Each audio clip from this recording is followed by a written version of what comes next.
Hi hello ನಮಸ್ಕಾರ. ಕರ್ನಾಟಕದ ಪ್ರತಿಯೊಬ್ಬ ಪ್ರೇಕ್ಷಕರಿಗೆ ನಮಸ್ಕಾರ. ನಾನಿವತ್ತು ಬಾಲಯ್ಯ ಅವರ ಡಾಕು ಮಹಾರಾಜ ಸಿನಿಮಾ ನೋಡ್ಕೊಂಡ್ಬಂದೆ.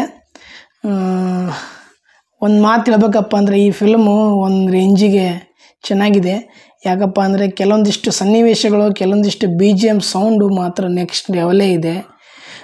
ಹೀರೋ ಆಗಿ ಮಾಡ್ತಾ ಇರೋದು ಬಾಲಯ್ಯ ಅವರು, ಡೈರೆಕ್ಟ್ರು ಬಾಬಿ ಕೊಲ್ಲಿ ಅಂತಂದು.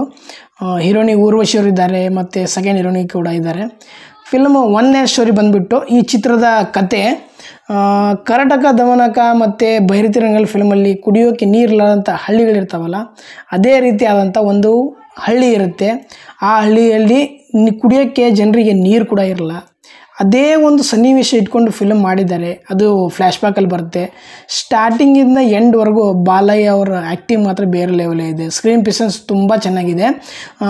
ಸ್ಟಾರ್ಟಿಂಗಿಂದ ಎಂಡ್ವರೆಗೂ ಅವರು ಆ್ಯಕ್ಟಿಂಗ್ ಆಗಲಿ, ಡ್ಯಾನ್ಸು, ಫೈಟು ಬೇರೆ ಲೆವೆಲೇ ಇದೆ. ಚೆನ್ನಾಗಿದೆ. ಒನ್ ಟೈಮ್ ವಾಚಬಲ್ ಫಿಲ್ಮು, ಒಂದು ರೇಂಜಿಗೆ ಚೆನ್ನಾಗಿದೆ. ಮತ್ತು ಈ ಚಿತ್ರದ ಸ್ವಲ್ಪ ಇಂಟರ್ವಲ್ ಸೀನಲ್ಲಿ ಸ್ವಲ್ಪ ಟ್ವಿಸ್ಟ್ ಇದೆ, ಸಖತ್ ಟ್ವಿಸ್ಟ್ ಇದೆ. ಫೈಟ್ ಸೀನಲ್ಲಿ ತುಂಬ ಅದ್ಭುತವಿದೆ. ಮತ್ತು ಚಿತ್ರದಲ್ಲಿ ಒಂದು ನಮ್ಮ ಕನ್ನಡತಿ ಶ್ರದ್ಧಾ ಶ್ರೀನಾಥ್ ಅವರು ಒಂದು ಬಾಲಯ್ಯ ಅವರ ತಂಗಿಯಾಗಿ ಆ್ಯಕ್ಟಿಂಗ್ ಮಾಡಿದ್ದಾರೆ. ತಂಗಿ ಅನ್ನೋಕ್ಕೆ ಸ್ವಲ್ಪ DC ಕ್ಯಾರೆಕ್ಟರ್ ಇರ್ತಾರೆ. DC ಡಿಸ್ಟ್ರಿಕ್ಟ್ ಕಲೆಕ್ಟರ್ ಕ್ಯಾರೆಕ್ಟರಲ್ಲಿ ಮಾಡಿದ್ದಾರೆ.